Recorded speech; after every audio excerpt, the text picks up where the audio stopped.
Now at 5, tornado victims in Vernon County deal with a power outage as they struggle to clean up. Plus, the meaning of pinwheels at the Newton County Sheriff's Department. And President Trump's sweeping new tariffs sparked steep market losses. I'm Erica Brown at the White House with more reaction to the president's aggressive trade policy. The 4 states' most watched news starts now. the process to repair and clean up is well underway, but people impacted by yesterday's tornado in Vernon County, Missouri face some serious challenges. This is KOAM News at 5. I'm Dow Quick. Storm victims are still battling the elements as they deal with the damage. For starters, they've had to contend with rain today, posing its own threat to damaged homes and businesses. On top of that, many still don't have power. Utility crews in Vernon County are working to restore power to residents and businesses. Despite the dozens of trucks and workers, officials tell us power will not be fully restored to the county for another 2 to 3 days. The Red Cross and other organizations are in Nevada hoping to provide relief and shelter to those in need as the damage assessment is still ongoing. So we're here just to encourage them, love on them, and let them know there are people that really care about them and want to help them. And you've seen that in this community. This is a great community. People just coming out to help their neighbor, don't know their neighbor, but they're coming out to help. And that's what we love to see. And that's the greatest thing about our country, that, you know, in times of disaster, people come together to help one another. The Red Cross and the county say they've seen a large inflow of donations already. Let's check in with Chief Meteorologist Doug Heddy now for a first look at the weather. Well, of course, we got more showers and thunderstorms for us during the morning hours. We didn't have to deal with the severe weather today, which is always good, but we got some pretty decent amounts of rain. Over a ½ an inch of rain just during the morning hours for the month, 1.31 for the year. We're still behind by almost 2 inches, so yes, we do need to continue to get rain as we go through the next couple days, and we will. Bands of showers, couple rumbles of thunder are going to continue to roll through as we go through the evening hours. You can see a few little heavier pockets once you get through northeastern parts of Oklahoma. Severe weather shifts south once again through Arkansas for everybody in the evening hours down south. We don't have to deal with that. Temperatures cooler. Most of us are sitting near 50 degrees, but we are going to have those hit and miss showers and more thunderstorms again tomorrow. We're going to look at that here in a bit. Catching a few. We have the perfect way for you to stay ahead of severe weather season with just a simple click. To scan this QR code with your phone, head straight to the weather resources page of our website where you can find information on storm shelters, weather updates, closings, road conditions, and more. The weather resource page on KOAMnewsnow.com. Berry County prosecutors have charged a man and woman in connection with a murder last month. Randy Coburn of Verona, Missouri, and Jimmy Taylor of Exeter, Missouri, are charged with first-degree murder and abandonment of a corpse. The charges stem from a death on or about March 11th at a house in Verona. Authorities say Coburn and Taylor shot Marvin Lance McCullough, then transported the body in the trunk of a car to a farm and set the body on fire. The pair are being held without bond. April is Child Abuse Prevention Month, and the Newton County Sheriff's Office wants to help increase awareness. Each of these pinwheels represents a child abuse case worked by the department in the course of a single year. The department partners every year with the Children's Center of Southwest Missouri. President Trump's announcement of new tariffs on all countries exporting goods to the U.S. has roiled markets worldwide, and the first retaliatory tariffs in response to his move have already been announced. Erica Brown has more details now from the White House. Markets tumbled Thursday as nervous investors reacted to President Trump's sweeping new tariffs. The markets are going to boom, the stock is going to boom, the country is going to boom. Trump previously acknowledged there may be some temporary pain as a result of new tariffs, but says they are necessary to bring manufacturing back to the U.S. We're up almost to $7 trillion of investment coming into our country, and you'll see how it's going to turn out. Our country's going to boom. And across the board, 10% tariff on all imports is set to begin Saturday. Then added reciprocal tariffs start next week. The administration's 25% tariff on all foreign vehicles and auto imports kicked in at midnight. Canada, one of America's largest trading partners, says it's retaliating against the auto tariffs. By matching the U.S. approach with 25% tariffs on all vehicles imported from the United States that are not compliant with CUSMA, our North American Free Trade Agreement. And car maker Stellantis says as it continues to assess the tariff impact, the company will lay off roughly 900 U.S. employees, at least temporarily, and is pausing production of facilities in Mexico and Canada. Erica Brown, CBS News, the White House. Now, the Senate passed a bill last night to end the emergency declaration President Trump used to enact a 25% tariff on Canada. But that bill has little to no chance of passing the House or passing a veto from President Trump. And today, a bipartisan pair of senators, Democrat Maria Cantwell of Washington and Chuck Grassley from Iowa, introduced a bill that would require the president to notify Congress before implementing any new tariff, and it would then need approval from Congress to remain in effect. As these tariffs are hitting the nation, how about us in the 4 states? We spoke with local experts from Pitt State and AAA on how these tariffs could affect you. Difficult conditions for the businesses. The businesses are facing uncertainty about tariff rates and their longevity. So their investment decisions, where we build a factory, where are we going to build a factory, those types of things, there's a lot of uncertainty. So some of the areas that could see impacts the quickest would be some of our northern states along the Canada border, and then also some of us here in the Midwest, including Missouri, but that may take some time. Chabaria says in the midst of the tariffs, 2025 currently is on track, at least in the Midwest, of having some of the lowest gas prices nationally since 2021. Still ahead, adapting your gardening to a changing planet. Spring is here, and as the flowers bloom, a changing planet is changing plants. I'm Bradley Blackburn with how gardeners and scientists are adapting.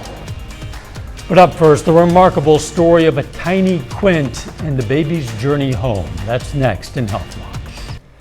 Topping today's Health Watch, thousands of lives could potentially be saved if more people got lung cancer screenings. A study by Mass General Brigham found only 18% of people eligible for lung cancer screenings actually get them. That's far less than the 65% of eligible people who get breast or colorectal cancer screenings. Excessive screen time by teen girls is leading to sleep deprivation and depression. A study in Sweden published in PLOS found when students ages 12 to 16 got more screen time, their duration and quality of sleep suffered.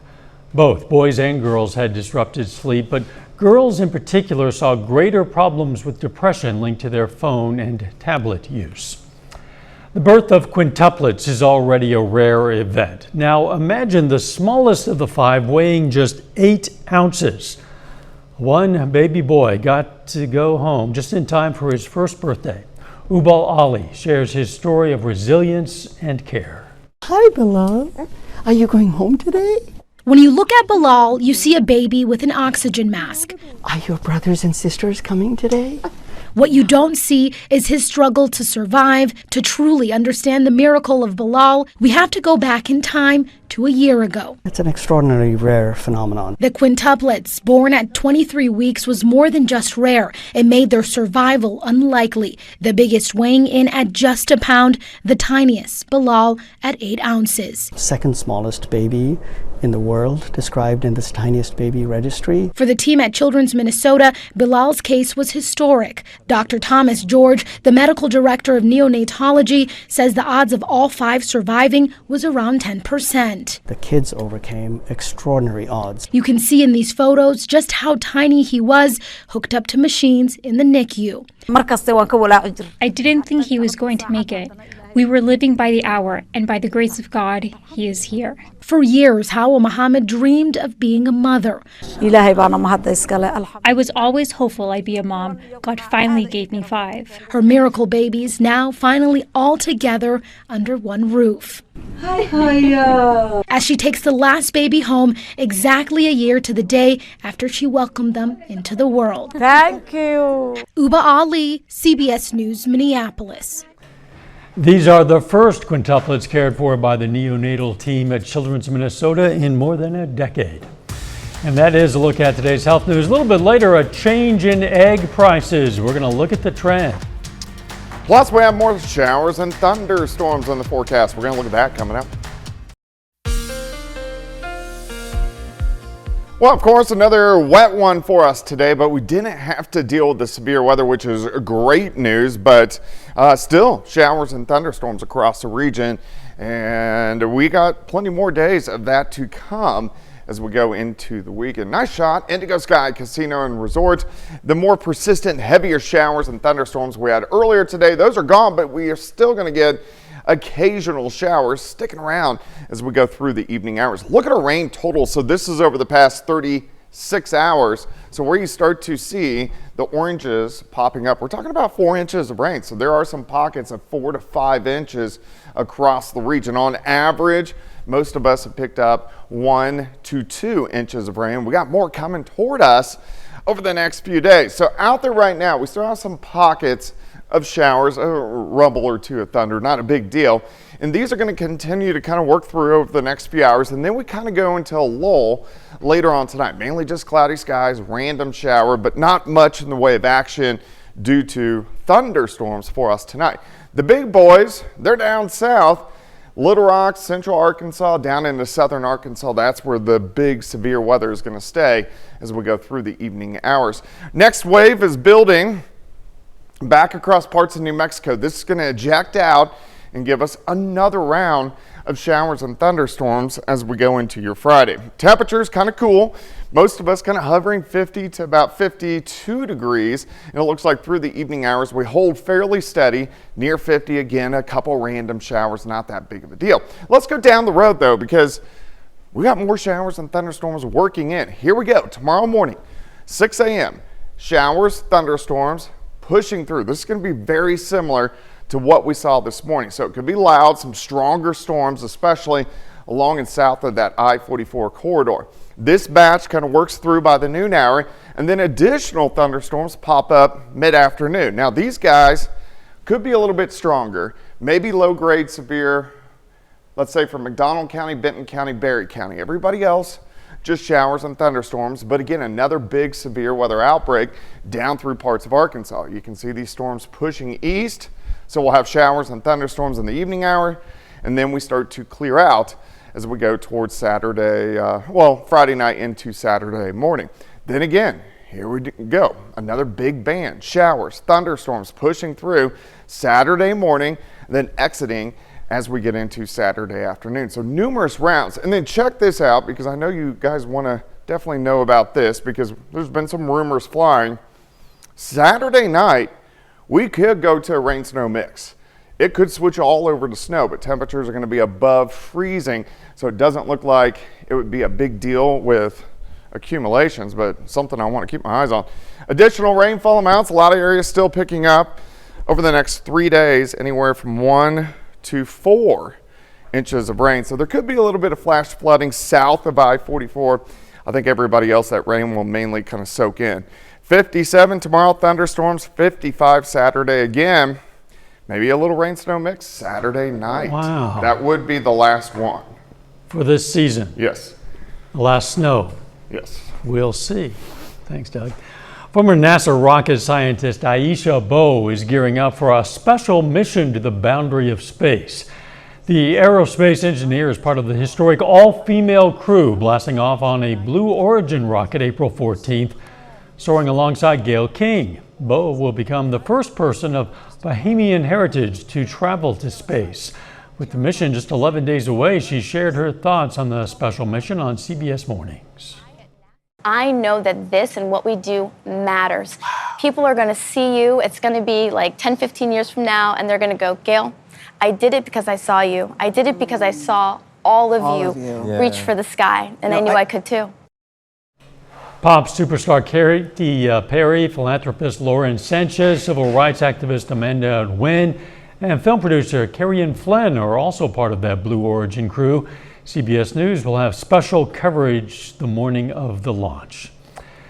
Coming up, how a changing climate could change the way you garden and plan for it. Topping today's Consumer Watch, the deadline for TikTok to change its ownership is Saturday. The Trump administration says it's confident a deal will be worked out in time, avoiding a possible TikTok shutdown for 170 million users in the U.S. CBS News has confirmed Amazon has expressed last-minute interest in buying the company, joining other contenders including Blackstone and Oracle. The White House says TikTok needs to separate from its Chinese parent company, ByteDance, to keep users safe. Congress passed a law last year to force the sale of TikTok, upheld by the Supreme Court. President Trump delayed its enforcement to allow more time to work out a buyer. Egg prices might be finally giving shoppers a break. According to the Agriculture Department, wholesale eggs dropped to $3 per dozen, a 9% decline from the prior week. The American Farm Bureau says the lower costs come from noticeably fewer bird flu cases. Another factor, consumers have been buying fewer eggs, which has helped stores restock. Despite this cost decrease, egg prices still remain historically high. The Consumer Price Index says they're nearly 59% more expensive than they were at this time last year. Spring is now here, and as the flowers bloom, it's a reminder that plants are adapting to a changing planet. The EPA says leaf and bloom events are happening earlier in the year across much of the country.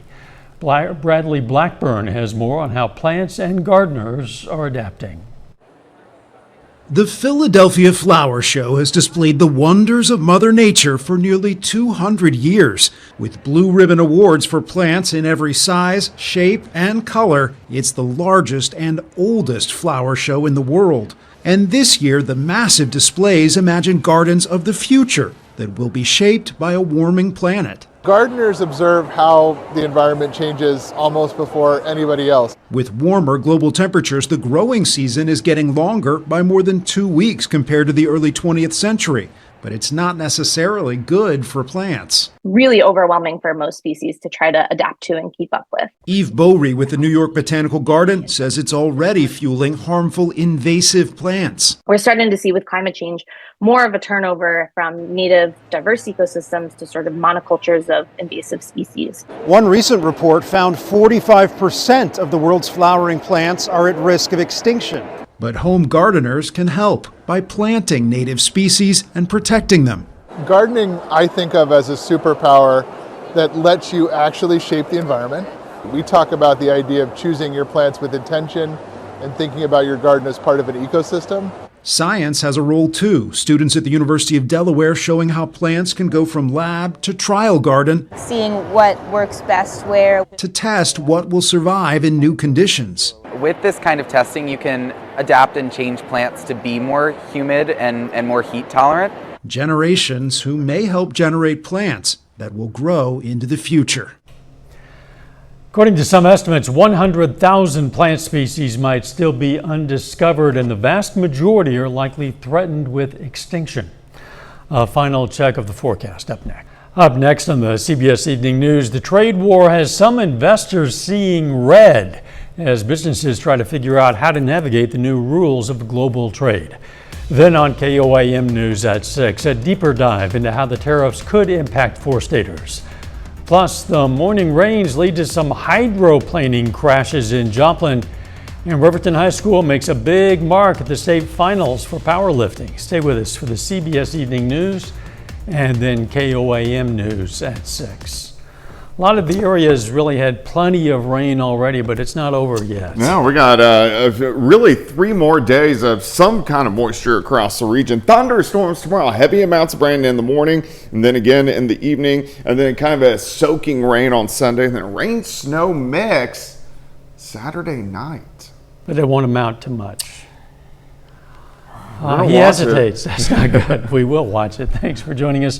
See you right back here for KOAM News at 6. Let's make it a great evening.